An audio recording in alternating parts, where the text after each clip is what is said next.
Well, good morning, my dear brothers and sisters in Christ. I pray that you are doing well this day. I come to you with a dream again. This one I had not last night, but the night before. It's been difficult to bring to air, this one. I've had so many, I would call it spiritual attacks trying to stop this going out. I think it must be for a specific person or a few specific people rather than necessarily for the whole community. I think there is something more to it than what I am understanding. I think there is further that it will speak to somebody out there that it hasn't spoken as much to myself. I'll leave it at that. The dream was quite simple, straightforward. I went into not a building so much as a room. And the room was connected to many rooms. It was as if this place was made of nothing but rooms. A bit like the way Jesus said, "In my Father's house there are many rooms."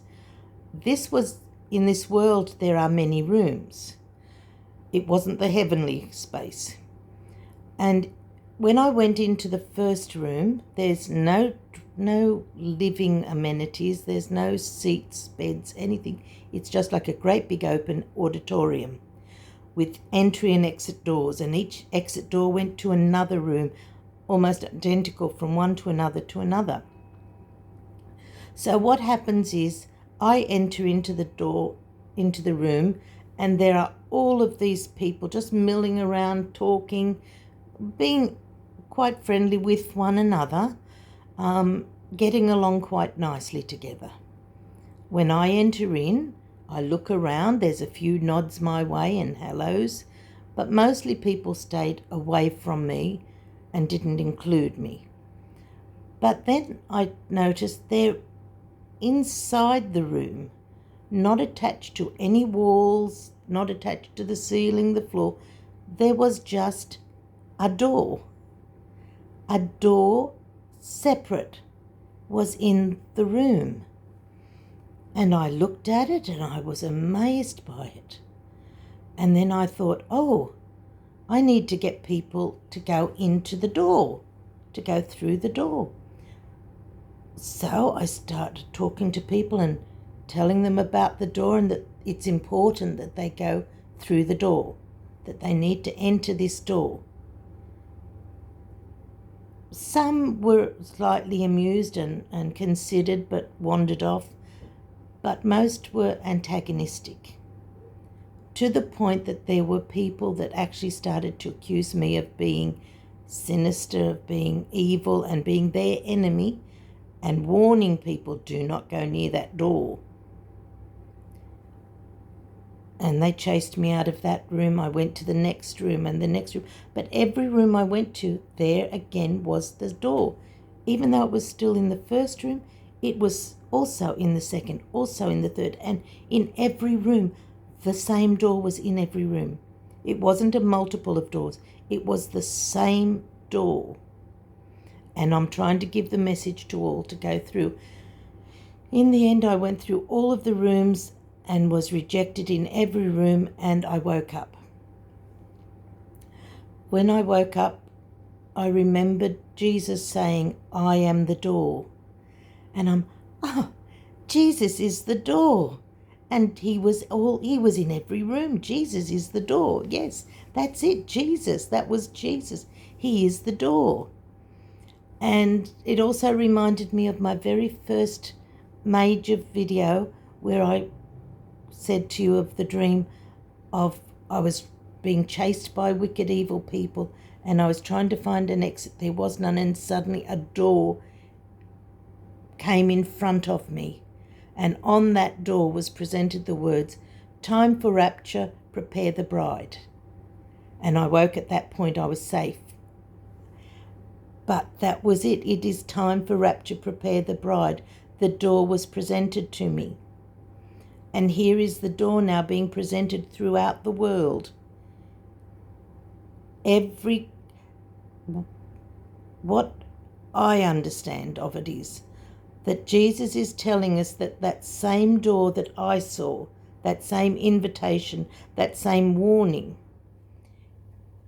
and the same sign that tells you to prepare is being presented throughout the world. Those rooms represented all the nations, all the countries, all the cities, all the towns, all of the villages, all of the huts and houses. Everywhere that a person is gathered or is even alone, that door is presented to everyone. Once anyone has, you see, some people were curious but didn't enter. But some people were hostile and turned away, and others did not even see the door. They were so into the world, they didn't see the door. So there is this, Jesus is saying, I am presenting it to everyone. Everyone is being given the same opportunity. But no one took the opportunity. It doesn't mean that they won't later take the opportunity. But at the moment they're not. They've hardened their hearts to it. But Jesus is always going to present it. He is truthful. He is justice. He is forgiving, and he is not willing that any should perish. So he is presenting it. And even at that last minute, if they enter the door, they enter into his security. Remember, once that door is shut, you are safe. Once you enter, it doesn't matter if you enter at the beginning or at the end. As soon as you enter and that door is closed behind you, you are already safe. And this is what it is. Once you enter, let the door close behind you. Outside of that door is the world, and the world has its own evil spirit above it. Satan is the ruler of this world. He is the one manipulating all the sin and corruption. He hates the souls of humans. And he wants to corrupt the souls of humans that they never find the door. But anyone that passes through the door, which is Jesus Christ, they come into the safety of the kingdom of heaven. The safety for the soul, not the body. He said this is a war of the soul. The body is temporal. It's down here for, if you're lucky, 115, 20 years maximum. Most of us will die in our 80s. And a lot will die very, very young. So average, will end up around about 75. But the point here is the body is temporary, forever is forever. So the few things that are going to go on here, don't let it dwell on you. Don't be overwhelmed by it, because we are going to go where there is no death. There's no pain, there's no illness, there's no evildoers. It's all good. It's wonderful, in fact. Wonder. Full of wonder. It's perfect. So if you come through the door, remember to close off the world. Leave it behind you. That also means leave your sadness outside the door. Leave your anger outside the door. You may have been, the word abused is a trigger word nowadays, but it means a lot of things. Abuse can be of many sorts. Everyone in this world gets abused in some way or another. The depth of that abuse, that's another thing. But say you have had someone abuse you in a way that was horrific. I understand it, truly. That person, for a long while, you have hatred towards. Sometimes you don't recognize it as hatred towards, but you have not forgiven them, therefore it is hatred. And you say, how can I forgive them? And I say to you, because the Lord forgives you. And he tells you, forgive others. And you pray your prayer, Lord, forgive me as I forgive others. But if you're not forgiving others, you're saying, Lord, forgive me as I did that. Well, I didn't do it, so don't forgive me. Right? It all has meaning, our words. But I tell you this, forgiveness is a blessing. If you forgive the person and leave that anger outside the door, what you've done is severed that part of the world from you, and you are able to live in peace. But if you don't sever it, if you don't forgive, you're trying to bring that anger into a place of holiness. It can't coexist, so it keeps dragging you out. And maybe it's only dragging your face out of the door. You can't close the door, and it eats at you. But once you forgive, you can come all the way in. Do you see that? Once you forgive, you've left that world. You've left that. And you can now let God put the salve or the ointment on you and heal you. And he will.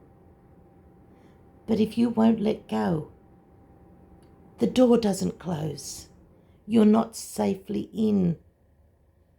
So come in holy and leave the world out there. We will still see the world, what's going on, but we will have eyes that see now. Once you're in, it's not a mystery to you what's going on there. Why did they make that ruling? Why are these people angry? Why is this happening? You will see it, and God will put it together in your mind, and you will, of course, that's what's happening, and you will see it in the Bible. And you will see the picture painted here is the picture that's there. And you will know, oh, this is what has to happen. And when this happens, then this happens. So you're not left not knowing what's going on. You actually know beyond even the ones that are doing what they're doing. You know why they're doing it when they don't. So this is a place of understanding, of peace for your soul. Of course, your body still has to deal in this world, and you may get physically injured, but your soul is safe. Your soul is forever. Was it Paul that said that death is gain?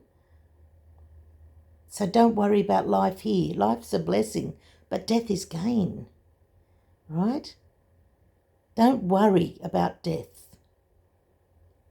We don't have to worry about such things, because for us death is only a bodily thing, and we get a new body. And it's going to be perfect, and it's going to be immortal. So don't worry about what happens to this. If it was abused, forgive that person, because it was your body, and it's going to go into the ground or transform. It's not going to be the same body. Let it have its remembrance no more. Forgive that person. Don't link yourself to that person. Forgive them. Don't try and drag them to hell. You know what hell is. Don't curse them to hell. Forgive them. Get on with your life until Jesus comes. And he's coming soon, because he said on his door to me, on the door I was presented, time for rapture, prepare the bride. What was written on each door for everyone that looked at it there, I don't know. I think everyone gets a personal message. Some of them didn't accept the invitation, but you did. Now close the door behind you. When God closed that door behind Noah, no matter what happened on the earth, it did not affect him. Sure, the repercussions later on when he came back, everything was gone, but we aren't. Our door is a safe zone. It is where Jesus said, enter into your chambers for but a little while, right? It's only a little while. Enter the door. Jesus, enter him for a little while, and then he'll take us home. Till this is overpast, then he's going to take us home. So we enter into his peace, into his safety, into his healing. And we come away from the world, come out of her, my people, and enter into me. So that's what we want to do, loves. He's telling us to come out of that world, go through the door. Don't linger in the world. Come out of it. Enter into him, come through the door. Could be at the last minute. You may think, oh, it's too late for me, it's too late. No, not too late. I won't say it's never too late, but it's not too late. The rapture hasn't occurred. Even the man on the cross, the criminal on the cross beside Jesus, remember at the moment of death, not only was the man dying, but Jesus was dying, and he repented then and recognized Jesus. He entered in through that door then, and Jesus said, today, this very day, you will be with me in paradise. And that man admitted he had been a wicked one. He repented. He saw his fault. And he saw the goodness of God. And he said, I am sorry, but you are wonderful. I love you. He said it in a different way, but that's what he was saying. And he accepted Christ for who Christ was. He admitted he was God. He admitted, in your kingdom. Not here. He was about to die. Where's your kingdom? You are heaven. So, not too late. Until that door closes, the door on the ark, the door of God, until he closes the door,